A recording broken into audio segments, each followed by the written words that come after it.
Hello everyone, welcome back to another F1 video, and today I'm going to be going over my predictions for the 2024 Constructors Championship. Let's get straight into it. In 10th place, and not surprisingly, is Haas F1 team. Now, with Haas, I think it was the only team fully on this list where I was really adamant that they were going to be where they are, which is 10th. And it's mainly because of a few factors. First of all, they didn't have a good car for the whole of 2023. Especially by the end, they were dreadful. And they lost out to AlphaTauri and, well, Kick Sauber now in the battle for 8th place. And it left them 10th. And I don't see them getting any better this year. I mean, it's not even just me saying that they're not going to get better this year. Literally, Günther Steiner has been sacked, and the new team principal, Komatsu, has even said, out of the gates in Bahrain, I still think we're going to be towards the back of the grid, if not last. For me, that's enough to put them 10th. Again, they haven't really talked a lot about how they improved the car, and I don't really rate their driver lineup. I think Magnussen is one of the worst drivers on the grid. I know, crucify me in the comments. And also Hülkenberg, I think he's better, but he doesn't even crack the top 10. So I think a bad driver lineup, not a good car, new team principal, it's not going to be a good season for Haas. Now, in 9th place, this is where it gets really interesting, because from 9th to 5th,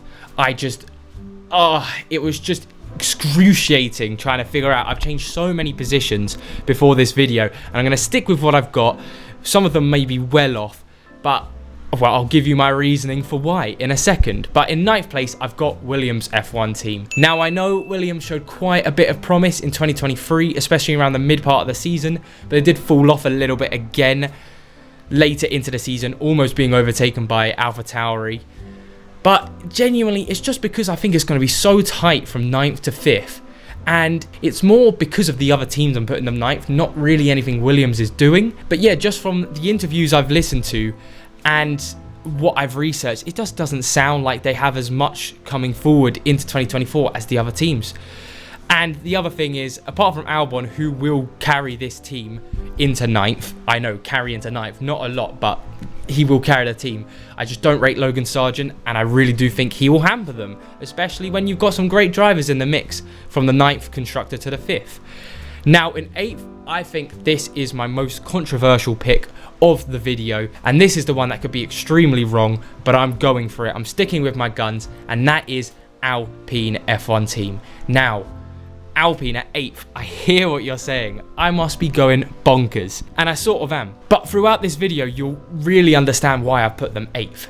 And for me, similar to Williams, I just don't feel this buzz around them. In the interviews, they're not given these outrageous ambitions, and they've decided to go for a whole new car philosophy, which is why this could be such a bad prediction or a great prediction. But I think for me, anyone who's fully changing their car philosophy in 2024, I just don't think it's going to work out, especially at the start of the season. I think a few teams are going to start strong, and I don't think Alpine will be one of them, because they've got to learn how to use their car and maximize the potential out of it. And it could take a few, if not half or more of the season to figure this all out. So I really don't have high hopes for the French manufacturer this season. And 2023 wasn't even the best for them, so I didn't ever think that they would get into the top 4. And if anything, I think they will drop further behind, hence the 8th place.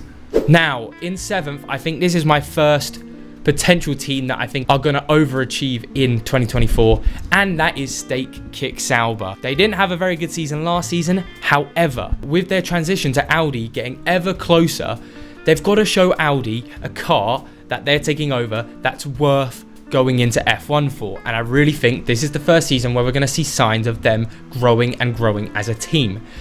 They've officially changed to a pull rod system, which is shown to be quicker. Most of the time, only Ferrari and Haas now use the push rod system, and I think that is a massive improvement. They haven't changed the full car philosophy, so it's not going to hamper them too much. And we've seen what happened when McLaren changed to the pull rod system. Yes, they started off badly, but my God, did they end well. And I think it's really going to revolutionize their car. They've also just signed James Key. And yes, even though he had a bad start to the season with McLaren, that's why he left in 2023, it can't be understated that James Key was key in the development of that McLaren car. And they had the foundations for that car. And maybe if he had stayed, he would have looked like a mastermind with that 2023 McLaren. So I think there's good signs having James Key appointed to their team. They've also got Andreas Seidel from McLaren. They're ransacking the whole of fucking McLaren. But luckily McLaren are bringing in replacements that are still good. And I really rate him from his McLaren days. He really turned that team around. So I'm very excited, and I really do think this is going to be a turning point to push on until 2026 when Audi join the sport. Now in 6th place, I don't actually think this is very much of a surprise prediction, and that's because it's Visa Cash App Visa Cash App Racing Bulls. And if you've been watching F1 for a few years, you would have seen what happened with Racing Point and the Mercedes when Mercedes had their really dominant season. Racing Point literally basically took Mercedes' last year car and were rapid. And I think this is what's going to happen with Visa Cash App. I don't think it's going to be as crazy because I don't think Red Bull will give them the full car, but they're Red Bull's sister team. They're going to get a lot of parts from the old Red Bull car, and with how dominant it was, I wouldn't be surprised if they have amazing finishes. Definitely fighting for top 10s, I really do believe, for most of the races. I mean, the driver lineup is fantastic. They've got Ricciardo and Tsunoda. Also, they've got Lawson waiting in the wings for anything that goes wrong. But I think that's all I've got to say for Toro Rosso. Shit. Visa Cash App. So for them, 6th place in the Constructors.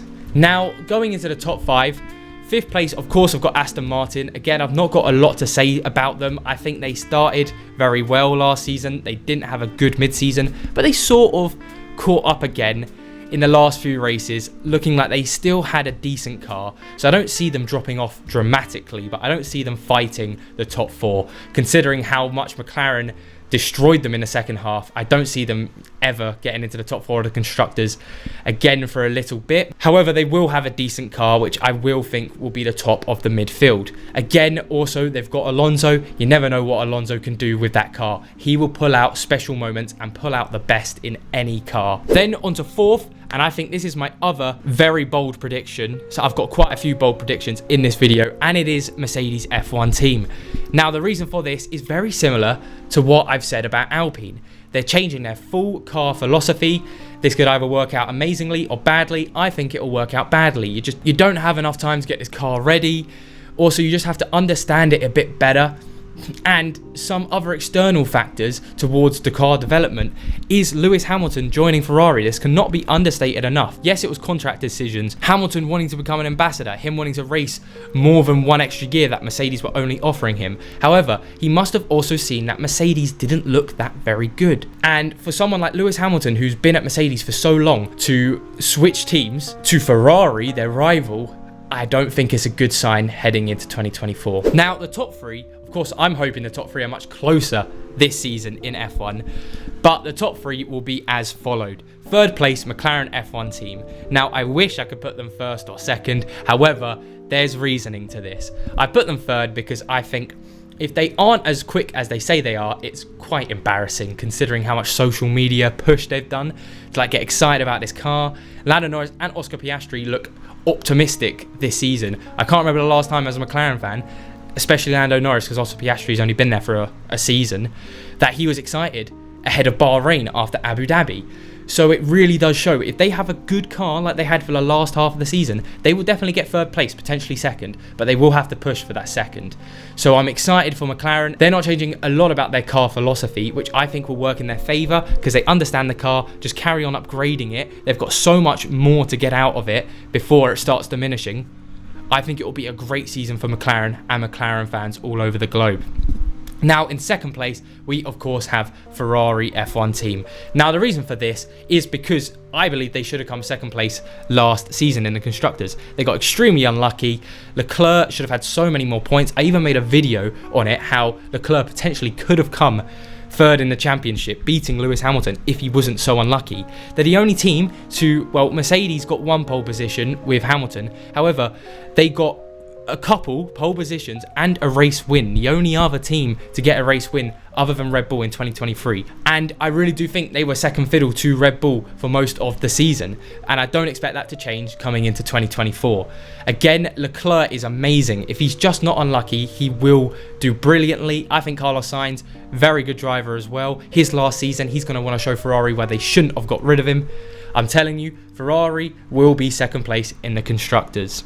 And then finally, we all knew it was coming, Red Bull Racing in first place. Now, for me, the only thing stopping Red Bull Racing coming first in the Constructors is themselves at the minute. I don't think any team still will be close enough to them in 2024. I think it will be closer. I think there will be a few more drivers winning races. It won't be so dominant because Verstappen can't have 2 seasons in a row with a car that just won't malfunction. There will be times when Verstappen is unlucky. I think he's used up all his luck last season. But with all the Horner situation going on and the Sergio Perez situation, I think that's the only way that Red Bull could fuck up the Constructors. If Perez doesn't pull his own weight, they could be caught by a Ferrari or a McLaren when they've got 2 great drivers who could push Perez really hard if he doesn't pull up his socks. But yeah, their car will be amazing. They will still be the fastest car on the grid. Everything about Red Bull is amazing at the minute. Would like to add, that sounds really dodgy. I mean about their car, not about anything else about Red Bull, you know, the whole situation going on. So they'll have to really screw up hard to not come first place, and I think most of us could agree on that. But anyway, what do you guys think about my F1 Constructors predictions? I know I've got quite a few crazy ones in there. Comment down below where you think teams will finish, and I'll see you all later in another video. Bye bye.